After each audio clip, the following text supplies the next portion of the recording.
This is the Ring of Honor, a.k.a. Shane T, boy, the baddest champion you ever seen, boy. This is Mr. Anderson. This is good old JR Jim Ross, and you are listening. You're listening to Knockouts and 3 Counts. Cover! We got a new world champion! That might be one of the craziest knockouts I've ever seen in my life. Knockouts and 3 Counts is the podcast, baby! It's a real deal, baby! Knockouts and 3 Counts starts now. Woo! What up, no? It is Knockouts and 3 Counts. This isn't Tuesday. It isn't Thursday. It's a Friday, but this is Knockouts and 3 Counts. We're back just to shoot the shit and talk some of the news in the world of combat sports pro wrestling. So, once again, we've enlisted the services and have been joined by our friend Mathew Priest. How you doing, brother man? I'm not too shabby hanging in here, you know. I'm alive and kicking and ready to chat it up with you fellas. Well, go ahead and let them know where to find you. Tell them about your podcast or anything else you want to throw out there, and we'll get started. All right, it's at Mathew Priest. The name's in the handle there for those of you watching the video. 1T and Mathew _Priest. Priest there. Ramblings of a Grappleman is the podcast. Also has its own little Instagram there. I'm only on IG and Twitter, so I don't have much else. But yeah, Ramblings of Grappleman season 2 for a lot of my shows are coming back. Took a few weeks off in the summer, little reset, recharging the batteries, taking care of some personal things. But we'll be back with gambling shows and Grappleman shows and all kinds of stuff starting this weekend, which is probably a good lead in here for what we'll probably be talking about in the pro wrestling world. Is I think Rampage is going to be recording here in a little bit here tonight, and you got SmackDown and Rampage, man. So you got SmackDown and Rampage will be going head to head, and we'll talk about that in a minute. Corey, how the hell you doing, man? The weather and all that shit couldn't have been too great, but how are you doing on a Friday night? Not too damn bad. Just got done taking the new puppy out. We were enjoying having all the puppies back together. Actually, we had like 3 or 4 of them back together. So figured I'd put a break in that. Been running around. Like you said, the weather. I'm glad it's starting to finally cool down. I'm ready for fall to hit because I'm sick of working in this shit. But other than that, life is good, man. Ready to have another week in the books and start this hopefully great weekend we got ahead of us. I'm with you on that one. I am getting through it myself. We were talking about that before we went on the air. Like I said, COVID shot has kicked my ass because I have slept most of the day today. That pretty much sums up what my Friday has consisted of. And hey, it couldn't have picked a better day for me to have had that happen because, hey, the post office was without power today. So can't be mad at me for not coming to work when y'all couldn't even really do much anyway because there was no power. So, anyway, like I said, we got a lot to talk about in the world of combat sports and pro wrestling. But Priest, since you brought it up, I guess that's as good a place as any to start. You know, tonight we have not only Friday Night SmackDown, but you have AEW Rampage will be making their debut on TNT tonight. They're going to be in Pittsburgh tonight. First of all, what are your thoughts on AEW making yet another show? And what do you think about the placement? I mean, obviously smart timing with them choosing to be after when SmackDown's on the air. But do you think another show is going to be too much for AEW, man? You know, I had initially kind of thought it was with Dark Elevation, but they've made it work during the pandemic. They got a lot of indie workers out there and talented. They've got a large roster. Some might say too big, but AEW really is reminiscent to me of WCW. It's like a mix of 2004, 2005 TNA, and then WCW through the 90s. That's what AEW reminds me of the most. And very much like WCW, their weekends were littered with programming, and AEW is really no different with a Friday night show instead of a like Saturday night show. But with Dark and Elevation almost serving as your like what would be like your morning programming with Main Event or WCW Worldwide or whatever it might be. So I don't think it's too many shows, especially considering it's only an hour. I'd rather them have a separate show that's an hour long on a different night than have them expand Dynamite to 3 hours. We'll see how it works. Friday night, 10 p.m. is an interesting time slot, but the way people consume media now in general, whether it be television or however, is not necessarily always live. So people will catch it when they catch it, and it'll be really interesting to see how it does in a late night time slot with a 1 hour show. Well, this is one of the few things that I think Dynamite getting bounced around a little bit may have helped Yes, because, you know, definitely. they had to get bounced around to the Friday night at 10 o'clock time slot for Dynamite. You know, hopefully that'll make it so that AEW fans are more likely to bounce over and check this out. Not to mention, and wrestling fans will find it. Correct. And the thing is, man, the other thing that they've done a good job of, whether it be with there being facts behind it or not, I mean, there's a lot of hype as to what's going to happen going into it. I mean, you know, they got the Arthur Ashe Stadium show, which is where they do Wimbledon and all that stuff. They've already sold that out, and there's a lot of rumor that may be where Open, right? One. Yeah. So my bad. Excuse me. Why did I say Wimbledon? Tennis. I had the right sport. I had the one where they hit it with the racket, and then they hit the ball, and then they run back and forth. You know, I had the right idea. See, I just saw a green ball in my mind, and then I just had I was like, wait, what, did I miss something there? And I was like, oh, Arthur Ashe is U.S. Open. No, you're good.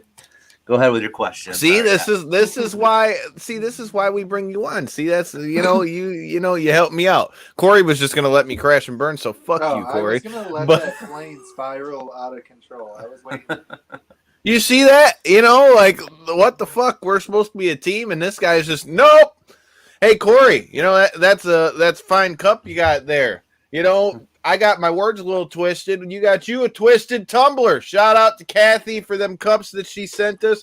Why don't you show them what the back of that boy looks like, man? That's pretty sweet. Shout out to the listeners of Knockouts and 3 Count. The other one, so no. So that's the blank one, but we also got ones that got our names on it. So shout out to Kathy at Twisted Tumblers.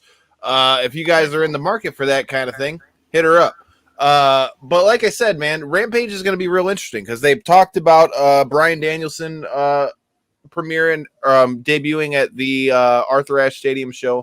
If he does, I mean, there's no doubt that that's going to be huge. But there's also talk that, you know, I mean, as we've mentioned on the show before, All Out is going to be Corey's first big pay-per-view. So we're going to Chicago to go check out All Out. But there's a lot of talk that after they announced that Rampage will be taking place at the United Center, which is the bigger building of the two, because, I mean, All Out is going to be taking place in Hoffman Estates, Illinois, just outside of Chicago. So they'll be running the bigger building, and there's a lot of talk that one CM Punk might show up. So, Priest, what are your thoughts on Punk and Danielson coming there? For me, I'm a big fan of it. Obviously, we wanted to see Punk come back. I like it for the standpoint that it gives Danielson the opportunity to be able to work in Japan, do, you know, what we've been seeing him do in WWE, but still get to have the matches, and he's getting paid on a lighter schedule. As far as Punk, I think wrestling fans as a whole have been clamoring for that, and I mean, if they manage to pull that off in Chicago, they might blow the roof off that bitch. So for you, what are your thoughts on them coming back, and what do you think the significance is, specifically more so for a guy like Punk to come to AEW? I think it's been a long time coming. I think it's been something he's kind of teased for a while now. I don't think this is something that just kind of popped up out of nowhere. I feel like talks have been going on, and he said a few years ago that he'd be interested in working with the Young Bucks, but he was done with pro wrestling. And I think that was when he was hyping up one of his UFC fights. So, I mean, with Punk coming in, obviously it's huge. I think Danielson's the bigger get. Personally, he's got more mainstream star appeal.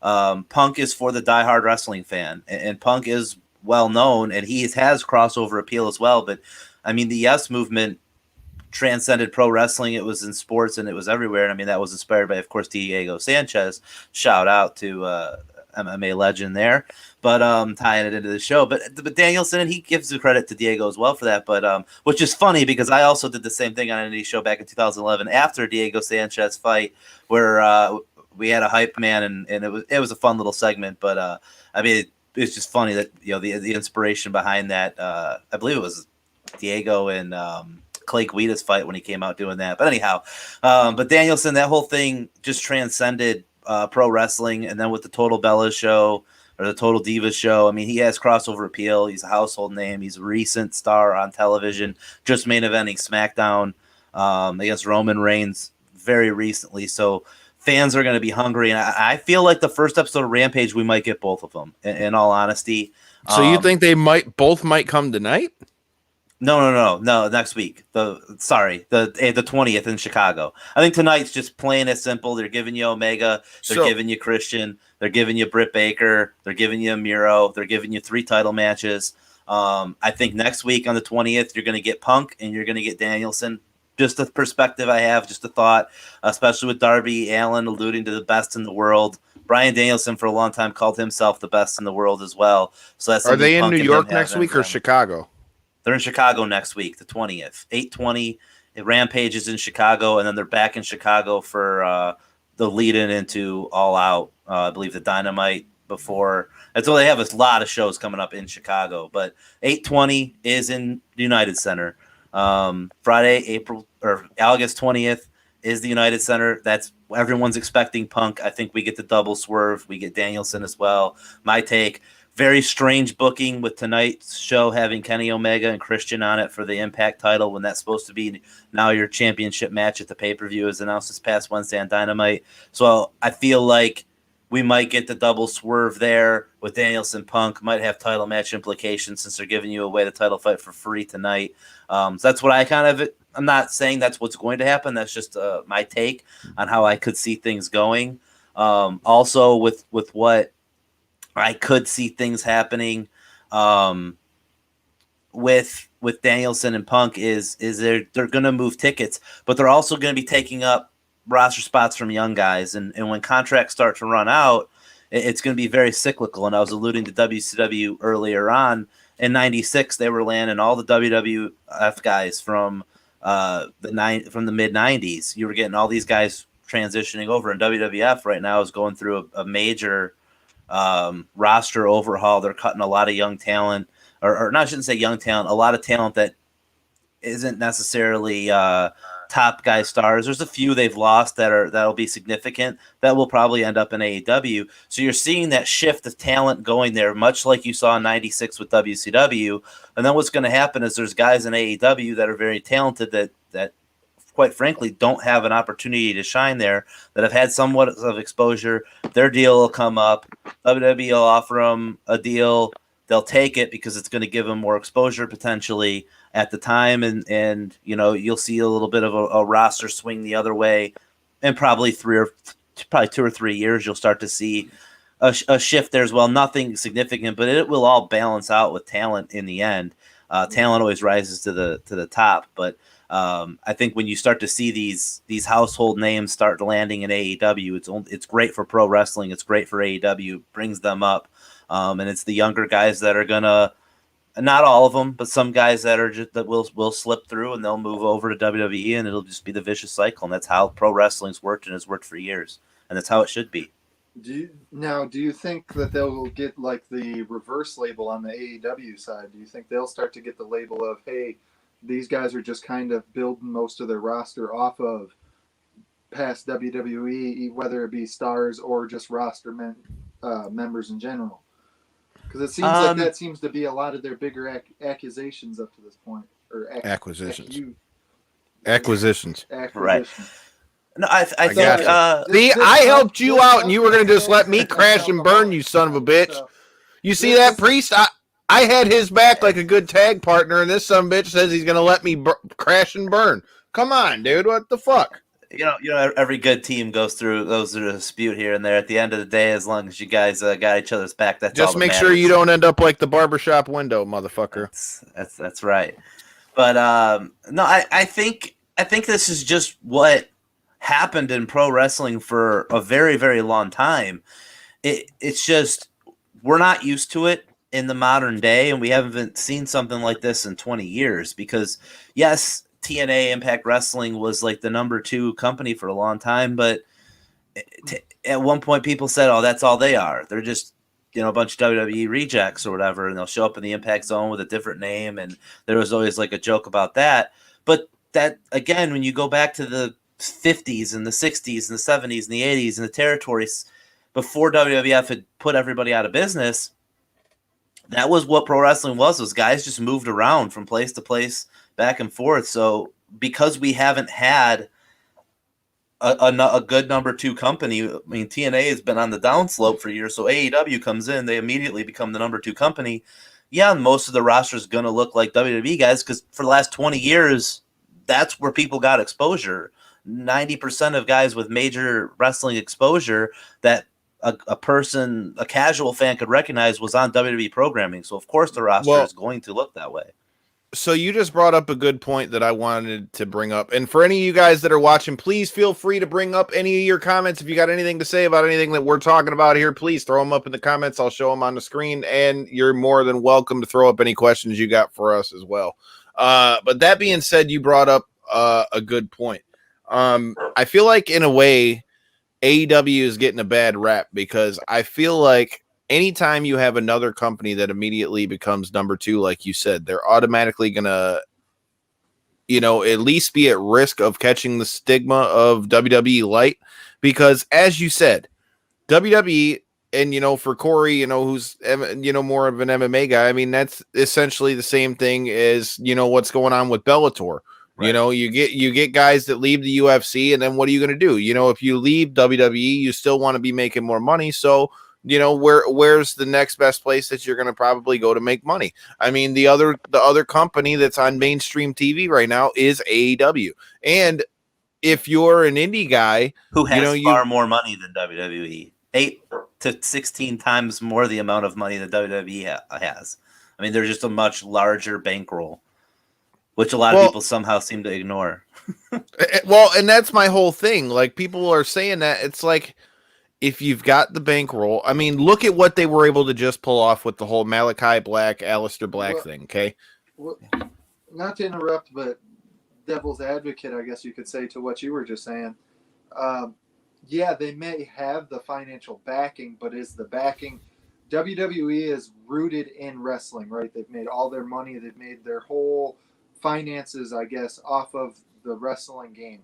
Where AEW is newer to it, yeah, they may have the financial backing, but is the backing willing to put that money towards that product, I guess you could say. Oh, yeah, because it's their money. Like, we're talking about Tony. You got to realize, Corey, the guy who owns AEW is the same guy who owns the Jaguars, owns the English a soccer team, and yeah, he owns a soccer team. He owns, I mean, dude, these guys got money on top of money.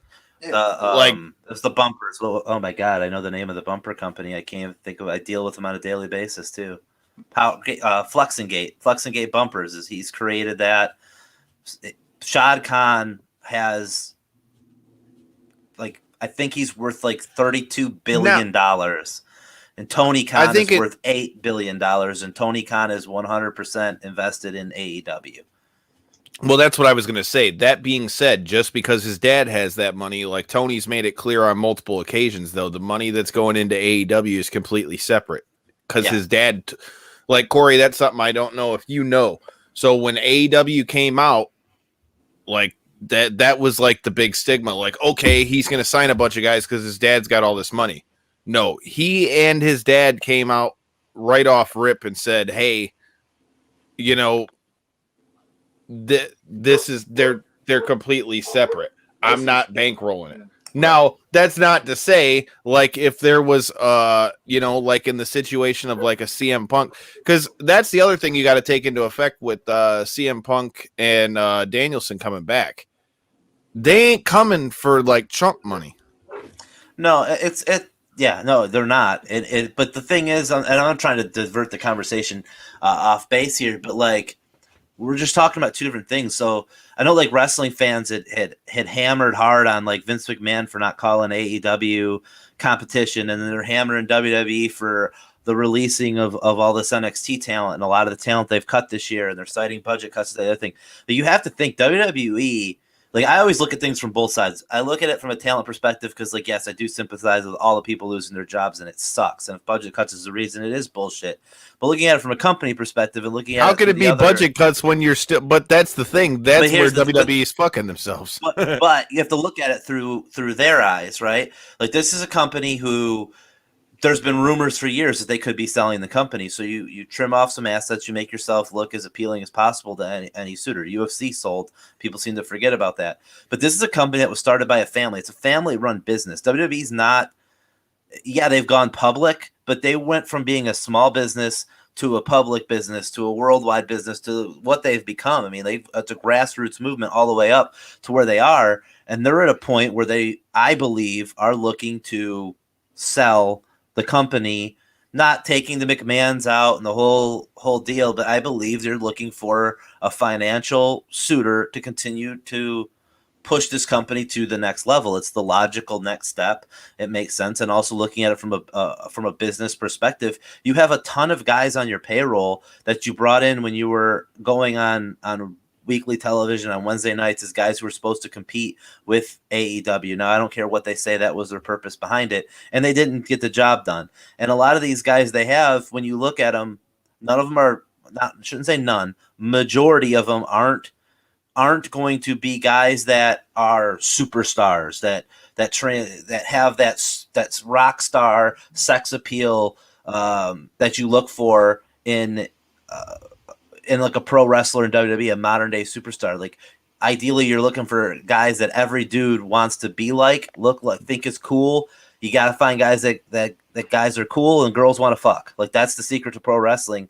And when you look at half those guys that they released, they don't check those boxes, and they might be the most talented wrestlers in the world, but they're not going to bring in the money that maybe this football player that they signed and they look at and that looks cool, has some kind of appeal about him. And yeah, he might not be able to wrestle a lick, but give him 3 or 4 years and the guy could be the biggest star in the business. You just don't know how things are going to work out. Sometimes the most talented wrestlers just don't draw money, and that's unfortunately how it is. And that's how WWE is looking at things, is they're looking at a guy like, I'm going to use him because I'm a fan of his, but Russ Taylor or Tyler Rust is what he was in NXT. He gets cut.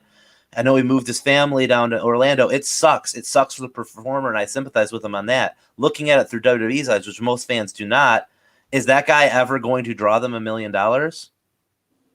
Like, be real here. He's not. Well, here's what I want to bring up to the counterpoint to that. Like, even with Tyler Rust that you announced, I guess the question that I'll pose out of my point is, like, dude, is WWE going to cause themselves a bigger problem? No, because they say all these cuts are because of budget cuts, but how can they be how can they be budget cuts when dude, they're reporting on all their quarterly earnings calls that they're still making money, that they're having record earnings. So on one hand, you're trying to say it's record earnings, but are you having record earnings because you're opening up all of these opening up all of these contracts now, as opposed to the only people who care about that right now are wrestling fans, to be honest with you. When is the event? Let's see. The diehard wrestling fan is the only. What event are you talking about, Tom? You got SmackDown's on tonight, and then Rampage starts. Rampage starts at 10. Like I said, though, man, my point to what you were making is, in a way, I wonder if WWE is causing themselves a bigger problem down the road. And I say that because for the vast majority, yeah, the guys they got rid of were guys and girls they got rid of were people from NXT. But then again, you had names like Braun Strowman. You had names like Bray Wyatt. You had names. I mean, like, we're not talking about chump names. Like, I was explaining this to Corey to kind of try to, like, drive home the importance of why Bray Wyatt being gone was a big one. Yeah, Bray Wyatt being gone. I mean, dude, you had a guy who just faced John Cena in last year's WrestleMania. Yeah, I mean, those are two that are hard to wrap your brain around on why who knows, there's reports that guys asked for releases. We don't know what all went on behind the scenes. Well, we appreciate you checking us out from Germany, Tom. Hell yeah. But yeah, we don't know everything that happened behind the scenes. We don't know all the ins and the outs. Dirt sheets are going to report what they report, and you got to take those with a grain of salt because they don't know the truth. They don't know the facts either. But those two are two of the bigger surprising ones. But it's a kind of a lot like in a few years ago when Ryback left, and that was shocking. But he didn't really end up doing anything and become the star that he had the potential. I feel like he blackballed himself, though. He definitely did hurt himself, and who's to say that Strowman or Wyatt? Well, who knows all the details of what went on behind these things? We don't know. Wyatt is going to be a star without a shadow of a doubt wherever he goes, whatever he does. Braun Strowman's going to have a little bit of a tougher battle. He checks all the boxes for WWE to be a star, which is why he's the one that I had a harder time understanding how he got let go, but. We'll see. Well, that's why I say, that was my whole comparison. Like you mentioned Tyler Rust, right? Yeah. Those are guys who, but again, looking at like Braun Strowman, he made it to the top. He'd been on top. We don't know. He wasn't going to become an any bigger star than he was. So it also could be one of those things where Vince just goes, well, I've made all the money I can make with them. What else are we going to do with them? And how can you say that when you just like with Tyler Rust, though, you just put him into the group, the Diamond Mine, with Roderick Strong. You just debuted the whole new group. You have them put on NXT, and then he's just gone. It's the same with the way they did things with Aleister Black, now Malachi Black. Yeah. Those things are what I think is going to make things puzzling. And Black is another one that was a surprising let go. Well, my point with Tyler Rust is a great wrestler. Don't get me wrong there, but they're obviously doing something in NXT. They're chopping it up. They're getting rid of the talent. It sucks for the talent. Again, Tyler Rust, Russ Taylor, a hell of a wrestler. But I don't know if WWE's looking at NXT now as how are we going to get our next, like, Roman Reigns, if you will? How are we going to get our next Seth Rollins? Like, they might be looking at it as just going back to the developmental that it was when they launched stars from it and not what it is currently, which is very, very, very good wrestlers that have an appeal to draw an audience, but it's a very microcosm effect. It'll be really interesting to see. As a wrestling fan, I'm excited to see what comes out of it. I always like change. I try to understand why the change is happening from both sides. As a natural devil advocate myself, so I mean, we'll see. We're both going to have to turn in and see what comes from Friday Night Rampage. Tom, if you're still checking us out from Germany, let us know what Germany is looking forward to from the Friday night shows tonight. Like I said, we've talked a lot about wrestling, but there's some news in the world of MMA as well. For starters, hats off to Jacare. He has announced his retirement from MMA, had a pretty gnarly loss in his last fight, snapped his arm in half. I don't know that we won't see him come back and compete in things like Submission Underground and things like that. But I mean, overall, he's widely considered one of the best jiu-jitsu guys in MMA of all time. And I mean, the guy's got some gnarly knockouts as well. So, I mean, all in all, dude, you can't really complain on his career. Corey, I know you're more on the MMA ilk, so what do you think the legacy of Jacare is going to be? Well, just to clarify with what you were saying, he actually said that in his retirement post that he is transitioning his focus from MMA back to his roots, which was jiu-jitsu tournaments. So he actually does plan on being active still in the jiu-jitsu realm. But with that being said, I hit the gator arms, but do it again. Shout out freaking Jacare, hell of a career, man. Almost surprised at the fact that he never ended up becoming a champion with the amount of years that he had hung around the top of the division. But even without necessarily claiming the belt, he's a big fan favorite and for a good reason. Shout out Jacare and all the best in his retirement. Hey, man, I'm with you. Tom commenting in one more time from Germany. I got to get that Das boot out real quick. But he said he'd love to watch Rampage, but he thinks it's too late. But he says he can't suffer through an episode of SmackDown. Wow. Now, SmackDown, I feel like, has been the better show. That's surprising to hear someone say suffering through SmackDown. What is it about SmackDown that you don't like, man? I mean, I feel like SmackDown would be the most watchable outside of NXT, but I mean, hey, we want to know. Let us know in the comments, man. Like I said, I want to know. I want to know what brings on this hostility. But yeah, like I said, dude, Jacare, look, like I said, dude, he'll always be a legend. He might. So how we talked about how CM Punk is more for the hardcores. Jacare will always be a fan favorite with the hardcore fans, more so to mainstream MMA. For those of us that were watching back when Strikeforce and Elite XC were around, I mean, I've been watching Jacare for years. And let me tell you, if you've never had to do Jacare's up and down the mat a few times where you have to do like the alligator walk like that, dude, it'll kick your ass real quick. So if you ever need a little cardio to get you ready for some jiu-jitsu, thank your boy later. But like I said, man, shout out to Jacare. That's not the only headlines that we've got in the world of MMA. We've also got, all right, Vitor Belfort versus Oscar De La Hoya. Oscar looks okay in the pads that I see hitting, but him versus what I would assume would be some form of TRT Vitor, I think like Vitor might like pop his head off his shoulders. But then again, I could also see Oscar De La Hoya, outboxing him. So how do you guys see that fight going? Well, I guess for the simple fact of like the older man, like legend fight, you could call this one. It at least checks the boxes of like some form of interest because, like you said, you could still see Oscar De La Hoya going in there with his quick hands and trying to outland him. Or you could see Vitor Belfort coming jacked as all hell, 50s or not, and pouring it on somebody. So it's an interesting fight nonetheless. That's the one thing I can say positively about it. Yeah, I'm interested. I'll watch. I don't know if I'll bother like paying for it, but I'll watch. Hey, man, we'll be watching it somehow. We'll have to see if it puts us to sleep. But, man, Tom from Germany, if you guys haven't already done so, make sure you hit that subscribe button, hit the like button, all that stuff, and comment like Tom is because, man, that really helps us a ton.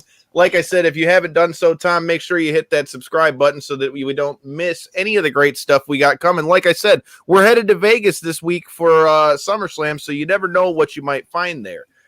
Tom said it was a better show the last few weeks, but if he could choose between a few hours of much needed sleep and an episode of let's throw these guys up against each other, I think sleep wins. I mean, hey, dude, if we're talking about Monday Night Raw, I could usually agree with that. SmackDown, I don't know, but hey, I'm with you on that one. Now, I don't know if there's any difference in what you guys see in Germany from what we see in the States. But yeah, dude, that's an interesting one. But Priest, what are your thoughts on that? Well, first of all, I think it's where Tom is over there in Germany. I believe it's like a 6-hour time difference, so he's looking at like 2 a.m. and any pro wrestling at 2 a.m. is probably going to put you to sleep, no matter who you are. So fair enough to there, Tom. So put it on, get some shut eye, and enjoy it tomorrow when you can watch it back. As far as the De La Hoya Vitor fight goes, I mean, it's like, yeah, similar as MMA and boxing are. It's hard to ever go against the boxer because it's a different sport. I mean, Vitor, not known for having a great gas tank, and De La Hoya is a pretty good boxer. But then again, these guys are old, and anything could happen. I mean, that's the freak show element of it that tunes us all in and draws us all to it. I think Vitor has the best chance out of any of the big time MMA boxer fights we've seen so far.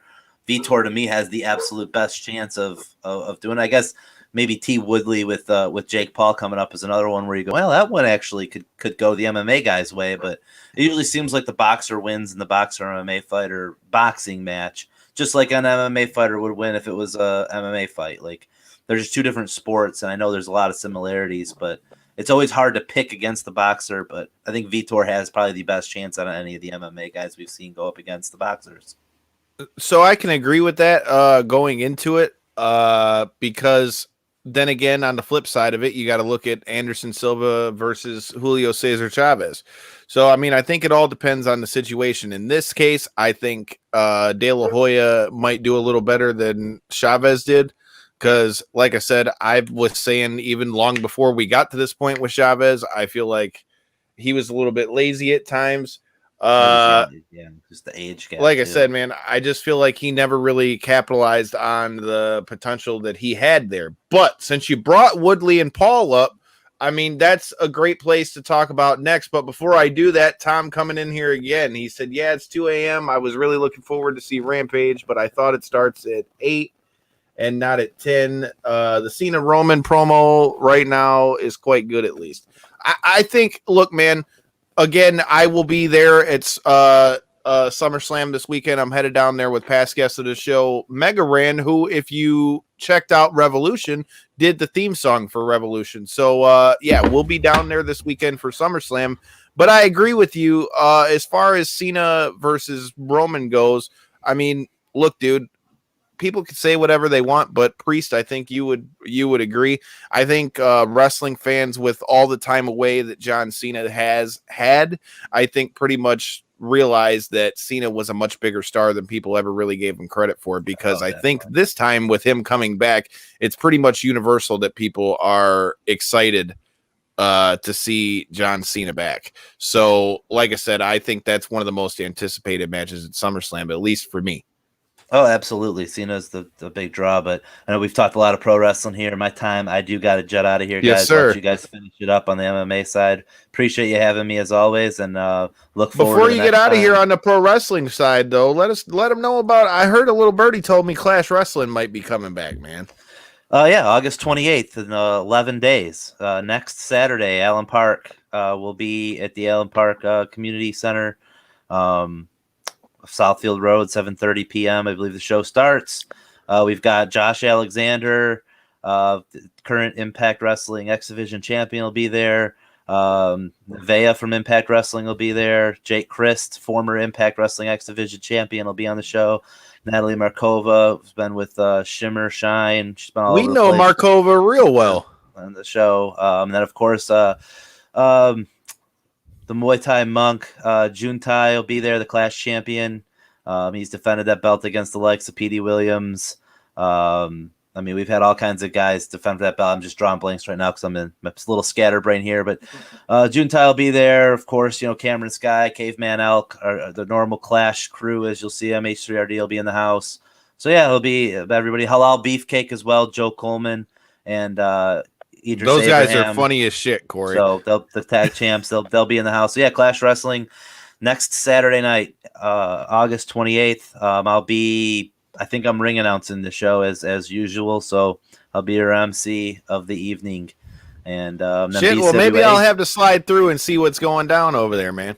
Look forward to it. Yeah, and BCWA will be back in October currently, so hopefully everything holds up. But yep, October is the current date for the return, and we'll have some BCWA back in the fold as well. So I appreciate you, gentlemen. Well, you guys go enjoy some rock and roll music, and maybe I'll drag Corey with me. We'll come check you out next weekend. Hey, absolutely. Just let me know. 28th, excuse me.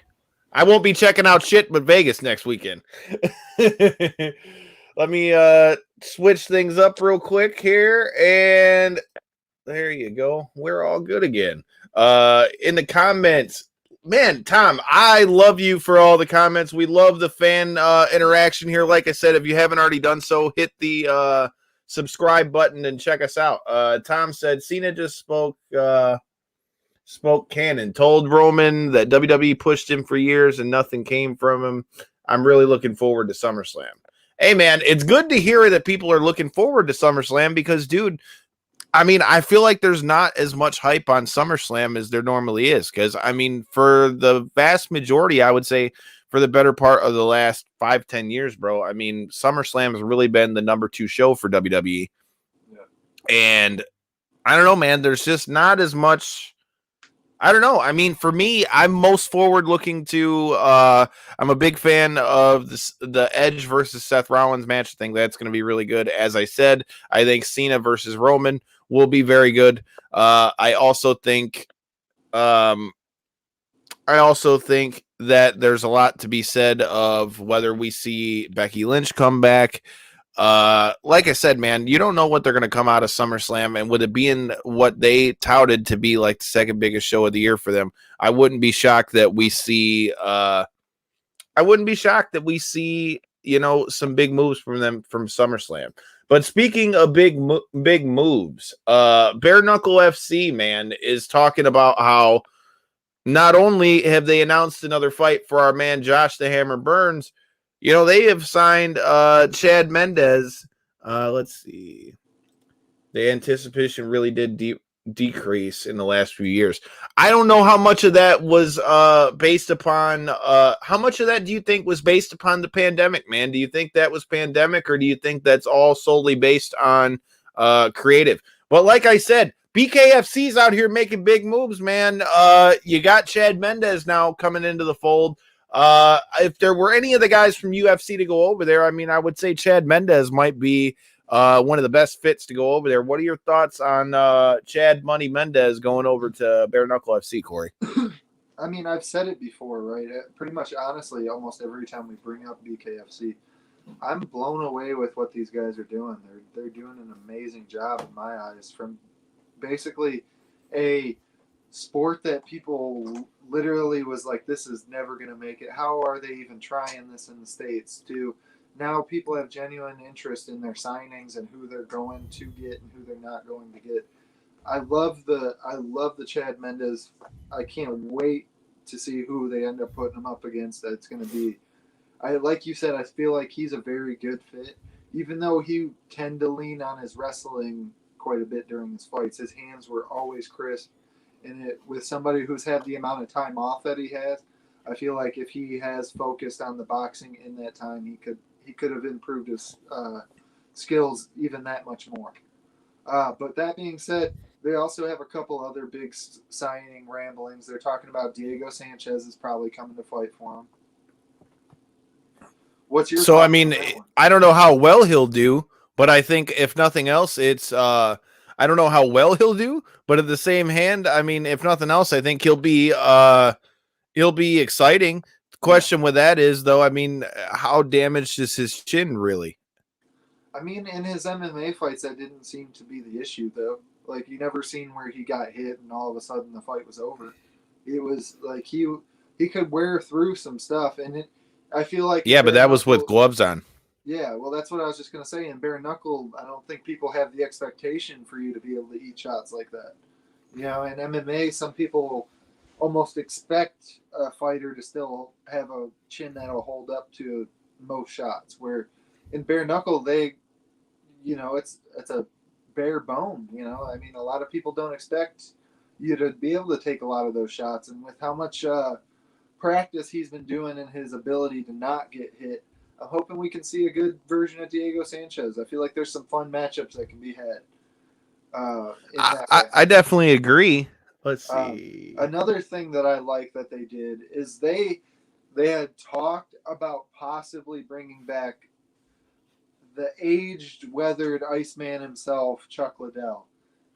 And I was watching not a podcast, but an interview with David Feldman, the president. And he said after a bit of fan feedback, he decided not to give Chuck Liddell a fight. And yet again, I put that in the box of good moves by BKFC. The fact that I agree with that, but I agree with that with Chuck Liddell because, I mean, there's something to be said for bringing guys in, but I don't want to see nobody get in there and get hurt. Before I give my point on that, hey, shout out to Tom. We appreciate you checking us out this whole time from Germany. Like you said, please come back and check us out around SummerSlam. Make sure you hit that subscribe button so you don't miss it. But like I said, we're going to have a vlog that's coming out of SummerSlam. I'm going to be there with past guests of the show, Mega Ran. Like I said, you don't know what we could be getting into. Like I said, we'll be down there for SummerSlam. We'll be down there. I'm going to be training at Extreme Couture down there in Vegas. I might jump off the strat. Hell, make sure you hit the subscribe button, if nothing else, just to see if I don't die, while I'm in Las Vegas. Hell, the heat might make me sweat my balls off in the process. But hey, dude, like I said, we appreciate you guys watching from Germany. We greatly appreciate you. And hey, man, get some sleep, brother, man, and make sure you check out Rampage and all that. And feel free to come back and let us know what you thought of it. Like I said, all our social media are there. Like I said, we appreciate all the love from our friends over there in Germany. Don't gamble all your money. He said, "Don't gamble all your money away." Keeping me curious. See, that's what we like to do. See, isn't that what's good about pro wrestling? Pro wrestling is good when I can keep you wanting to see more. And like I said, the last time I adventured with Megaran, I came back with tattoos from our friend, the beautiful Miss Lindsay Snow, who you've seen on AEW Dark and all those kind of things. We were kicking it with WWE's Swerve Scott of Hit Row. Like I said, man, you never know what you're going to see from us over here at Knockouts and 3 Counts. That's why you got to hit that subscribe button, brother, man, so you don't miss it. I'm trying to keep you curious. That's what my job is as the host. Well, the last order of business that I've got here as far as things that got me curious. The PFL is coming back tonight. You got Rory McDonald's going to fight. What'd you say? I said tonight, baby. Like I said, Tom coming back in again. Let's see, what do we got? I wanted to see you jumping off the strip. I don't know about the wrestling. Hey, man, we try to keep it interesting out here. I definitely jumping off the strat is definitely on the agenda. I got to see if we're going to be able to get there because I'm literally. So here's the whole story, Tom. Since you're new to the show, I'm flying in from Nashville. I'm going to Nashville, Tennessee. My sister gets married in Nashville. I'll be there for 2 days, and then I'm flying in the day of SummerSlam to meet up with Megaran for SummerSlam and all that. So I'm definitely down. There ain't no hoe in my blood. I might need a couple drinks before we get over there or something, but there ain't no hoe in my blood. I'm down with it. And if you promise that you're going to watch, maybe I'll consider jumping off the strat. Like I said, make sure you tell all your friends from Germany to check out the homies from Knockouts and 3 Counts. You're not kidding. Packed up weekend, dude. You're not kidding. Packed up weekend all in 4 days, dude. You're not kidding. We're trying to get it in. So like I said, again, you're new to the show. I'm busy flinging the mail most of the time. And I mean, I don't know how the mail is over there in Germany, but over here in the States, ever since this pandemic, we've been stacked up. So I'm ready for a little bit of vacation, a little bit of R&R. There's a lot to talk about. But like I said, PFL's back tonight. You got Detroit's own Carissa Shields' next fight is announced. What are your thoughts on Clarissa Shields in PFL? I think as long as they build her up the right way, I think it can be done well. They got to be careful with who they put her in the cage with, though. Well, I know when they initially had announced her fight, if I'm not mistaken, they said that her fight was going to be in August. And likewise, brother. Appreciate the comments. But with that being said, when they had first announced that her second fight was to be determined but was set for August, I was slightly skeptical of the decision making and booking her so soon. I like the fact that they ended up moving this booking towards later October because of the fact that, yeah, she is an incredible boxer, but she is not quite an incredible MMA fighter yet. In any given amount of time that she can use to focus on her game as a whole, in between fighting and not having to focus exclusively on fight camp, is nothing but a positive in her light. So I feel like the given time is nothing but a plus, especially because you're only talking a couple months. It's not like it's enough for people to lose memory of her or anything like that. As for her performance and booking and stuff like that, I think she looked fine in the first fight. Obviously, we've seen a bunch of glaring holes in the stuff that we figured there was going to be glaring holes in. It wasn't much of a surprise that an Olympic level, the highest end boxer in women's boxing currently doesn't have a crazy takedown defense. No way. I mean, like, were we any of us shocked about that? But that is stuff that, given time, she can improve upon. And I feel like you said, depending on who PFL matches her against, we could see a definite star in the rising in the MMA sphere. Well, I agree with you. To me, it all comes down to how she's booked and who they put her in the cage with. Obviously, she's got to perform too. She's got to be ready to be taken down to the ground because even her first opponent tried to do so. With that being said, the other thing when it comes to PFL, like I said, Rory McDonald is stepping back into the cage. Do you feel like all the craziness with the bad judging in his last fight, do you think that really hurts Rory McDonald too much? No, it doesn't hurt him too much because of the simple fact that he's still in the playoffs. But it hurts him in the simple fact of I don't know if he would have been facing Ray Cooper III in this matchup. So in a sense, yeah, it hurts him because his divisional standings are different going into the playoffs. But with that being said, I'm sure Rory has came to realize that almost everybody sees that he won that fight. It wasn't like he just felt that way and everybody else didn't. It was a pretty unanimous thing across the board when it came to like MMA journalists and everything. So with that being said, I don't think it's going to affect him too much. Rory McDonald doesn't seem like somebody who lets the mental game weigh on him all that much. He always kind of seems to be at the low end of the roller coaster. He doesn't let the emotions get him too high ever. So I feel like that's not going to be the case now. Well, I agree with you. I kind of think that's the same thing. I think Ray Cooper is going to add a whole nother type of challenge for Rory McDonald. Absolutely. But I think with him being the seasoned vet that he is, I don't think that is going to, deter him too much. Well, Corey, I think we've pretty much covered everything and chopped up everything. I mean, with everything that we said today, and all these new shows that are coming and all this stuff, does all the hype that's around Rampage and all this stuff and all this news that we've been talking about, does it got you any more excited for Chicago yet? I'm excited for the event. Wrestling as a whole is still hard for me to follow. I'm not going to. So I'm excited for the event because I'm excited to be in person at the event. But as for like the build-up and stuff like that, I haven't been able to get into any of it yet. So I'm excited to see what the event in the weekend brings itself. That does excite me. I'm just telling you, dude, this crowd's going to be gnarly. Yeah. And if CM Punk comes back and they're in Chicago, dude, they're gonna blow the roof off this bitch. Well, like I said, thank you guys for watching wherever you watch, whether it was from the US of A, Canada, or even Germany. Das Boot.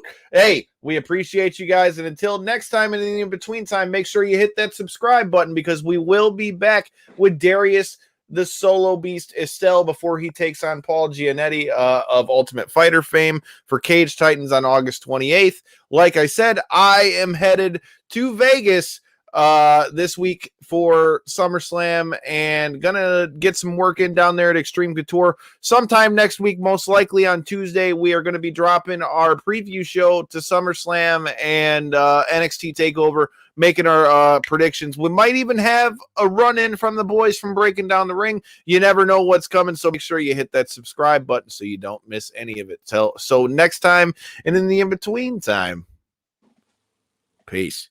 Fuck this COVID shot.